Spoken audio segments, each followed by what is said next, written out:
은혜 받으실 하나님의 말씀은 신약성경 골로새서 2장 1절로부터 5절의 말씀입니다. 제가 가진 신약성경 325면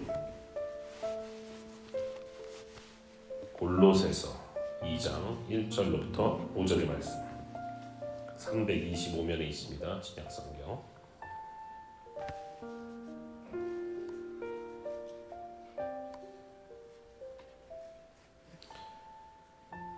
저와 여러분들이 한 절씩 교독하신 후에 마지막 5절을 합독하겠습니다.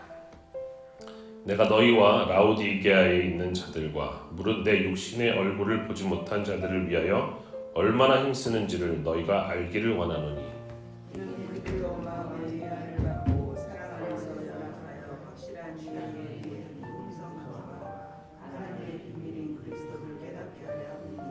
그 안에는 지혜와 지식의 모든 보화가 감추어져 있느니라.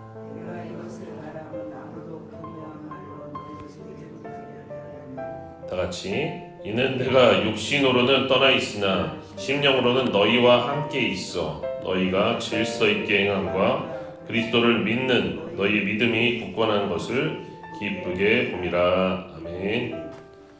할렐루야. 오늘도 승리하셨습니다, 여러분. 수요 2부 새벽 예배에 나오신 모든 성도 여러분들 주님의 이름으로 환영하고 축복합니다. 오늘은 골로새서 2장의 본문을 가지고 하나님의 비밀인 그리스도라는 제목으로 말씀을 전하도록 하겠습니다. 매년 부활절이 되면 가톨릭이 국가 종교인 필리핀에서는요, 실제로 예수님의 이 십자가의 고난을 체험하는 그런 행사를 벌입니다. 인터넷에 찾아보니까 2016년 기사가 있었는데요. 2016년에 한국 기독일보에 실린 기사를 제가 잠시 읽어드리겠습니다. 필리핀 고난주간은 매년 상상을 초월하는 일들이 일어난다. 성금요일에는 수백만 가톨릭 신자들이 자신이 정한 성당을 향해서 수십 킬로미터를 도보로 가면서 회개의 기도를 한다. 맨발로 가는 이도 있고 무릎으로 가는 일도 있고 또 그 외에도 많은 사람들이 죄 용서를 받기 위해서 자신의 몸을 채찍질하며 걷는다. 그 사람들의 수가 셀 수가 없다. 그들은 날카로운 대나무로 자신의 등을 친다. 그들에게 왜 이런 고행을 자처하느냐고 물으면 그들의 대답은 한결같다. 내가 이렇게 함으로써 하나님이 우리 가족에게 은혜를 베풀어 주셔서 1년 동안 온 가족이 아프지 않고 건강하게 살 수 있게 되기 때문이다 라고 대답을 한다. 특별히 마닐라로부터 북쪽 90km에 위치한 산페드로 쿠투드라는 곳에서는 매년 무거운 십자가를 메고 1.5km를 행진하는 행사가 열린다. 마지막 지점에서는 실제로 양손에 10cm 못을 박는 행사가 이루어진다. 매년 십수명이 십자가에 못 박히고 있다. 루벤 에나제 씨는 수십 년째 매년 십자가에 못 박히는 성금요일의 주인공이 된다. 십자가에 못 박힌 한 사람은 암에 걸린 동생을 기적으로 살리기 위해서 동생 대신에 십자가에 못 박히는 고행에 참석하게 되었다라고 대답을 한다. 여기까지가 기사입니다. 어떻습니까, 여러분? 예수님의 고난을 체험하는 것까지는 좋은데 이게 너무 과하다는 생각이 들지 않으세요? 이런 고행의 문제점은 무엇일 것 같습니까? 성경에서 나의 고행으로 죄가 사해진다든지 아니면 나의 고행을 통해서 구원을 얻게 된다든지 이런 내용들이 나와 있지가 않은데 바로 문제점이 있는 것입니다. 이런 십자가의 고행과 같은 것은요, 자칫 예수 그리스도의 십자가의 형벌의 의미를 퇴색시켜버릴 수도 있는 그런 행동이라는 거예요. 예수님이 이미 이뤄놓으신 구원과 죄사함을 내가 다시 고행을 함으로써 이것을 예수님의 공로가 아니라 나의 공로로 돌릴 수 있게 된다는 것입니다. 골로새 교회의 문제점은요, 각종 이단과 또 거짓 교훈이 교회에 침투를 한 것이었어요. 근데 그 중에는 방금 말씀드린 것 같은 그런 율법적인 고행과 같은 행위를 강조하는 이단들도 있었습니다. 그리고 어떤 이단은요, 천사 숭배를 강조하기도 했었고, 또 헬라 철학의 지혜를 슬쩍 들여온 이단 교사들도 있었습니다. 사실 골로새 교회는요, 이 로마 교회처럼 바울이 직접 세운 교회가 아니었어요. 그런데도 바울이 에베소 전도 여행 때 회심했던 일꾼 에바브라에 의해서 세워진 이 골로새 교회에 침투한 이단과 거짓 교훈에 관한 소식을 듣고, 야, 너희들이 에바브라에 의해서 처음 들었던 복음, 에바브라에 의해서 전해졌던 그 처음 복음이 진짜 복음이야. 이것들을 강조하기 위해서 골로새서라는 편지를 쓰게 되었던 것이죠. 에바브라가 처음 전했던 복음은 무엇이었을까요?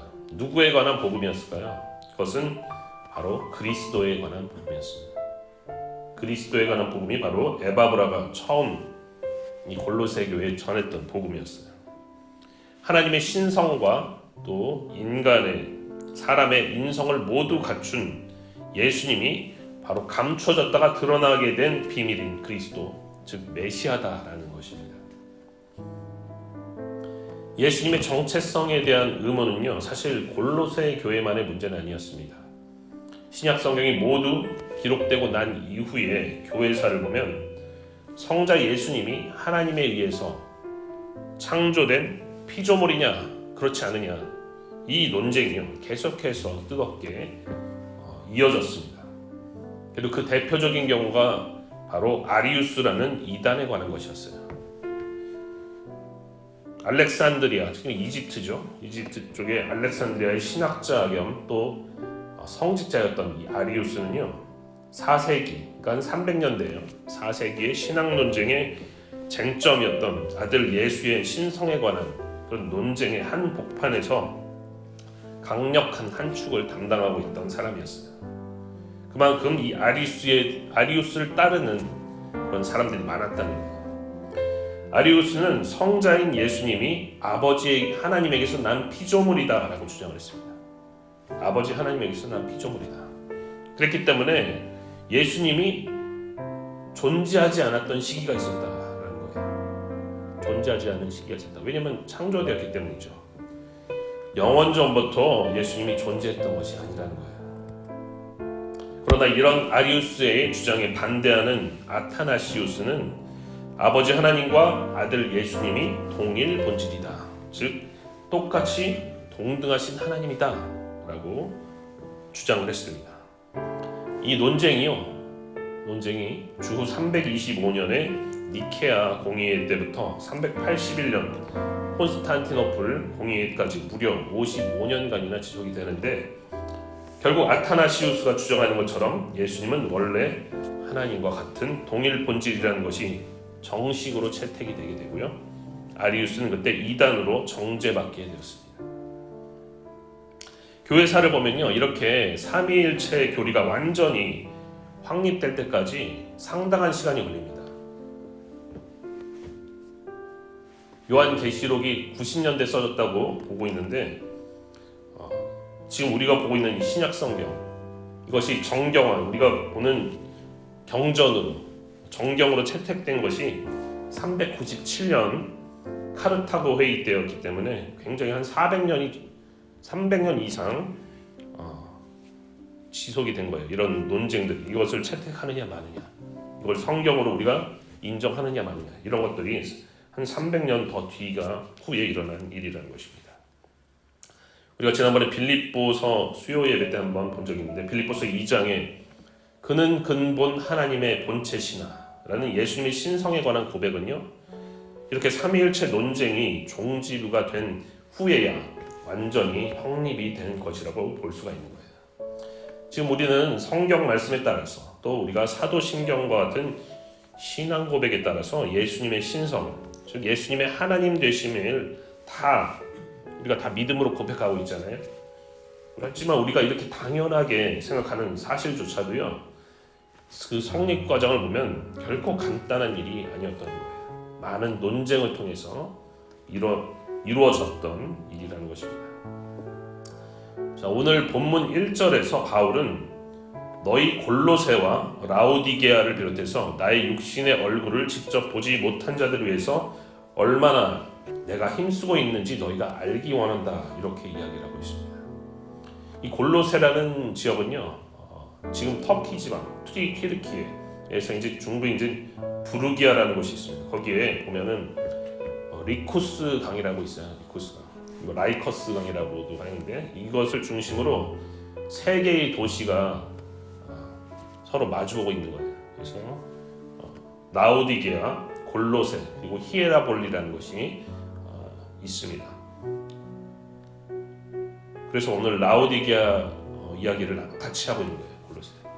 골로새에 보내는 편지지만 나중에 보면은 마지막 장에 보면은 라오디게아에도 히에라볼리에도 이걸 돌려보라. 그래서 이 골로새에서 회람서신이라는 말을 돌려보라는 서신을 용어를 쓰고 있는데, 내가 너희 얼굴을 직접 보지 못, 왜냐하면은 자신이 세운 교회가 아니었거든요. 그래서 너희 얼굴을 직접 보지 못한 자들을 위해서 내가 얼마나 힘쓰고 있는지 알기 원한다. 지금 바울은 어디에 있냐면 로마 감옥에 갇혀 있는 상태예요. 그래서 옥중 서신을 보내고 있는데, 비록 그 골로새 성도들의 얼굴을 본 적이 없어서 내가 개인적으로 알지는 못하지만 내가 기도로 또 편지를 통한 가르침을 통해서 너의 골로새 성도들이 격려를 받고 또 거짓된 가르침에 희생되지 않기를 바란다라는 마음을 지금 표현을 하고 있는 거예요. 그래서 지금 거짓 교훈으로 인해서 혼란스럽고 힘들어하고 있는 골로새의 성도들이 마음의 위안을 받고 사랑 안에서 연합해서 확실한 이해의 모든 풍성함과 하나님의 비밀인 그리스도를 깨닫게 하랍니다 라고 2절에서 이야기하고 있는 것입니다. 바울은요, 자신이 이렇게 사도적인 활동의 일환으로 편지를 쓰는 목적이 골로새 교인들이 위안을 받고 그들의 마음을 강화시키기 위한 것이고, 또 사랑 안에서 연합하여서 확실한 이해의 풍성함, 즉 통찰력을 얻게 된 결과로 어떤 확신을 기대하고 궁극적으로 하나님의 비밀인 그리스도에 대한 지식을 깨닫게 하기 위해서 이 편지를 쓰고 있다는 거예요. 근데 3절에 보니까요, 이렇게 얘기하고 있습니다. 그리스도 안에는 지식과 지혜와 지식의 모든 보화가 감추어져 있다. 그리스도 안에는 지혜와 지식의 모든 보화가 감춰져 있다, 이렇게 설명을 하고 있는 것입니다. 다시 말해서 만약 너희에게 그리스도 예수님을 제대로 바로 아는 지식만 있다면, 그런 통찰력이 너희에게 있다면, 너희는 이 잘못된 거짓 교훈을 능히 분별해내고 진리의 말씀을 향해서 나아가게 될 것이다 라고 이야기하고 있는 거예요. 바울은 4절에서 이렇게 덧붙입니다. 내가 이렇게 말하면 아무도 교묘한 말로 너희를 속이지 못하게 하려 함이니. 교묘한 말로 너희를 속이지 못하게 하려고 합니다. 이 말은요, 지금 골로새 교회 안에서 누군가가 교묘한 말로, 즉 그럴듯한 거짓 교훈으로 성도들을 속이고 있다는 그런 것을 반증하고 있는 거예요. 그런데 바울은 그것을 방지하고자 이 편지를 썼다는 것입니다. 그렇다면 이 골로새 교회에 들어온 거짓 교훈은 그 실체가 무엇이었을까요? 골로새서 2장 8절에 보면요, 철학과 헛된 속임수라는 말이 나옵니다. 철학과 헛된 속임수. 이것은요, 사람의 전통과 세상의 초등 학문을 따르는 일이다, 이렇게 이야기를 하고 있어요.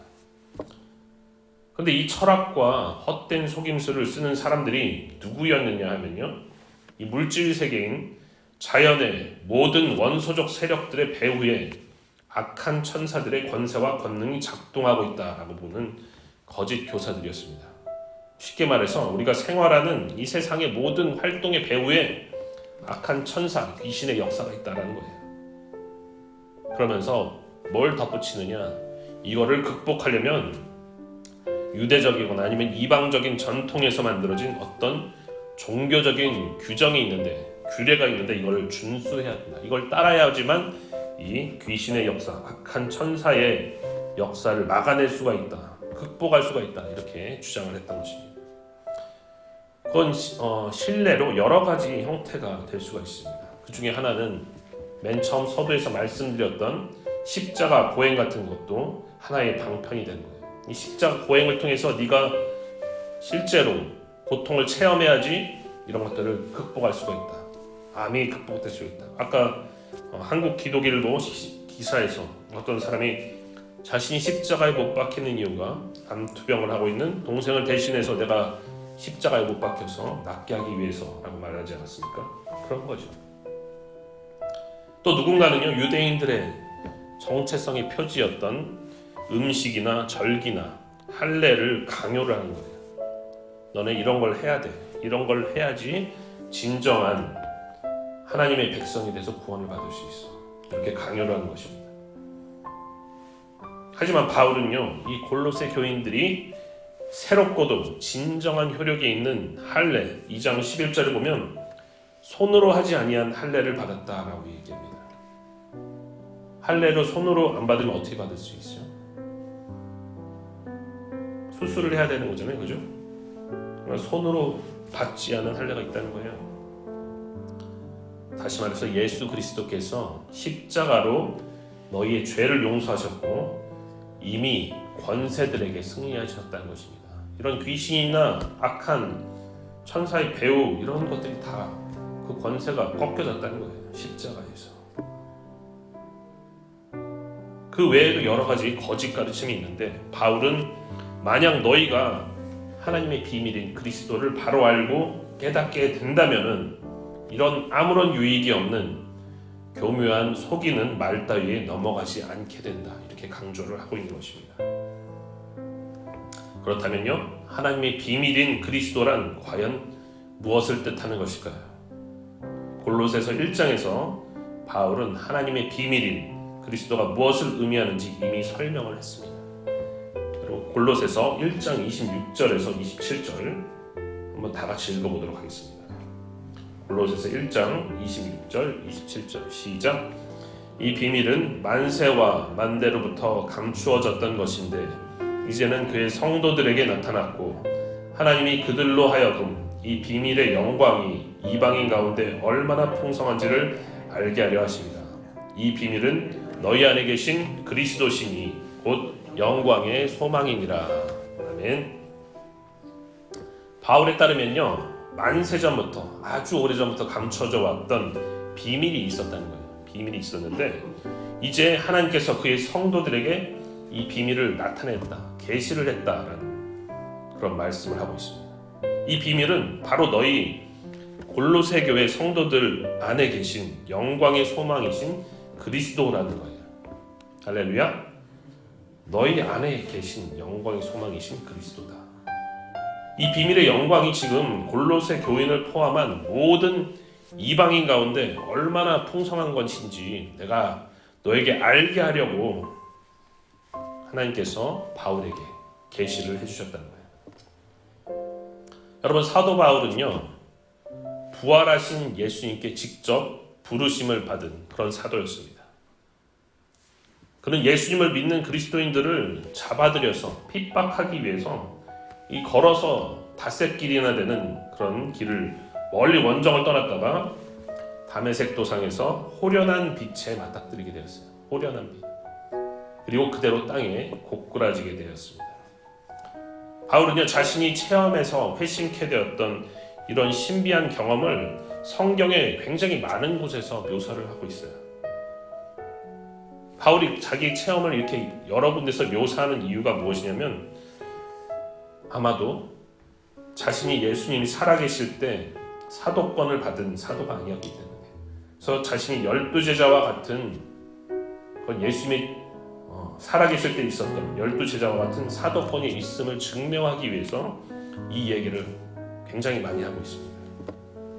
그 중에서요, 고린도 후서 4장 4절과 6절에서는 이렇게 이야기를 하고 있습니다. 제가 고린도 후서 4장 4절과 6절을 한번 읽어드리겠습니다.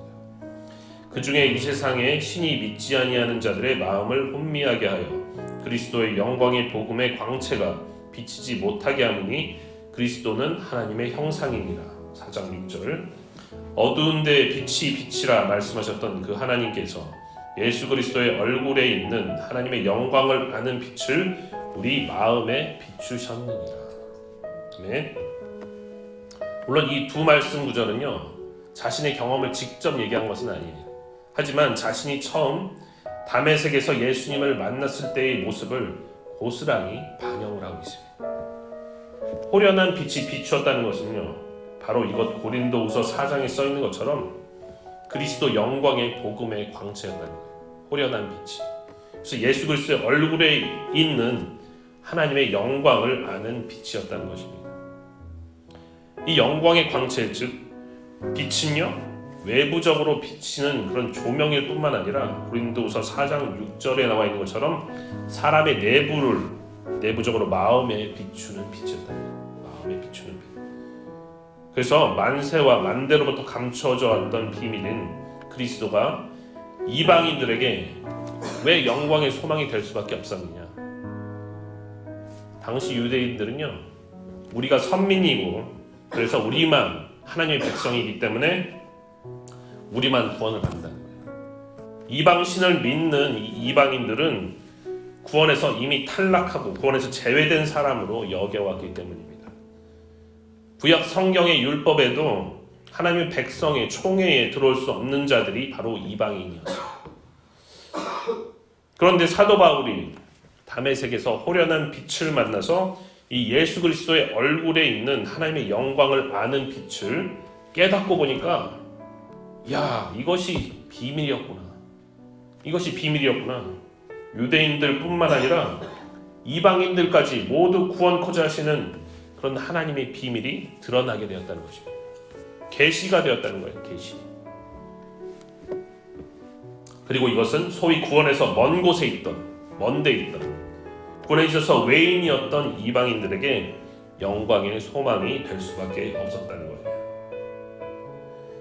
야, 이방인 너희들이 구원을 받는 데는 이 영광의 소망 되시는 예수가 바로 그리스도이신 것, 메시아 되신 것을 믿고 회개함으로 예수를 주로 시인하고 받아들이기만 하면은 너희가 구원을 받는데 아무런 문제가 없다. 너희 구원받을 수 있다는 거예요. 그렇기 때문에 이것이 바로 이방인들에게 영광의 소망이고 복음이 된다는 것입니다. 그리스도 한 분이면 이방인이라도 구원받기에 충분하기 때문이라는 것입니다. 골로새서 1장 15절에서 20절까지는요, 이 그리스도 예수가 과연 누구신지에 대해서 자세히 설명이 되어 있어요. 그는 보이지 아니하는 하나님의 형상이요. 이 말씀은요, 보이지 않는 하나님이 육신을 입고 오셨다라는 뜻입니다. 또 모든 피조물보다 먼저 나시니이다. 아까 아리우스 이단을 얘기했었죠. 창조된 존재라고 했었죠. 하지만 모든 피조물보다 먼저 나시니, 즉 창조되지 않은 분이라는 것입니다. 그리고 만물이 그에게 창조되되, 예수님이 창조주 하나님이다라는 거예요. 할렐루야. 그분은 만물보다 먼저 계시고 만물이 그 안에 함께 섰다. 또한 그는 교회의 머리시고 근본이시고 죽은 자 가운데서 먼저 나신 자, 즉 부활하신 분인데, 아버지 하나님께서 모든 충만으로 예수 안에 거하게 하시고 예수의 십자가의 피로 화평을 이루사 하나님과 모든 만물이 화목하게 되기를 기뻐하셨다라고 성경은 지금 말씀을 하고 있는 거예요. 하나님의 형상, 창조주, 교회의 머리, 근본, 부활자, 그리고 충만함과 십자가의 피로 하나님과 화목을 이루게 하신 분이 바로 그리스도 예수다라는 것은 바울은 지금 강조를 하고 있는 것입니다. 그리고 이 그리스도 한 분이면 구원받는데 전혀 유대인이건 이방인이건 아무런 지장이 없다. 그것만으로 충분하다. 그의 안에는 지혜와 지식의 모든 보화가 감추어져 있고 이 예수님이 바로 하나님의 비밀로서 계시된 영광의 소망이신 분이다라고 이야기를 하고 있는 것입니다. 골로새 교회의 설립자인 에바브라는요, 바로 그런 그리스도 예수의 복음을 처음부터 전했던 거예요. 그래서 골로새 교인들은요, 그 말씀을 받고 은혜를 받고 회심해서 신앙생활을 잘 해왔다는 거예요. 그래서 골로새서 1장 3절로부터 8절 사이에 보면은 바울이 이렇게 얘기해요. 너희는 믿음과 소망과 사랑을 다 갖춘 훌륭한 성도들이다. 여러분, 이 믿음, 소망, 사랑, 그리스도인의 세 가지 미덕인데 이것을 골로새 교인들이 다 갖추고 있다는 거예요. 굉장한 칭찬이 아닐 수 없습니다. 왜냐? 처음부터 에바브라가 이런 그리스도에 대한 복음을 제대로 전했고 그 은혜를 제대로 받아서 신앙생활을 했기 때문에 이 골로새 교인들은 바울로부터 이런 극찬을 받을 수 있었던 거예요. 이렇게 은혜 받고 회심해서 신앙생활을 잘 해왔는데, 그런데 자꾸 거짓 교사들을 통한 교묘하게 속이는 말들로 인해서 골로새 교회가 지금 혼란스러워졌다는 거예요. 바울은 그렇기 때문에 너희가 처음에 이 에바브라를 통해서 전수받은 복음을 다시금 기억하고 그것을 꽉 붙들어라, 이렇게 권면을 하고 있는 것입니다. 사랑하는 성도 여러분, 하나님의 비밀이었다가 나타난 받으신 계시된 그리스도 예수님 한 분이면 우리가 구원을 받는데 충분합니다. 할렐루야. 더 이상 다른 것을 더할 필요가 없어요. 왜냐하면 그분이, 예수님이 창조주 하나님이시며 전능하신 분이기 때문입니다. 그래서 이 바울은요, 그리스도 외에 다른 것들을 붙잡지도 맛보지도 만지지도 말라, 2장 21절에서 이렇게 얘기하고 있는 거예요. 이런 것들은 다 유익이 없고 쓸모없고 이미 폐지된 것이기 때문이라는 것입니다. 예수님이 기껏 십자가에서 이 정사와 권세들을 파하시고 우리를 노예 상태에서 해방시켜 놨는데, 이런 규례를 따르고 새로운 그리스도 외에 어떤 규정을 만들어서 그것을 따라간다는 것은 다시 내가 노예로 돌아가겠다, 이미 노예에서 해방됐는데 내가 다시 나를 묶어서 노예 생활로 돌아가겠다는 것과 다를 바가 없다는 것입니다. 이 그리스도의 참된 복음을 끝까지 붙들어서 골로새 교인들처럼 질서 있게 행하면서 그리스도를 믿는 믿음이 굳건해지는 저와 여러분들이 되시기를 주님의 이름으로 축원합니다.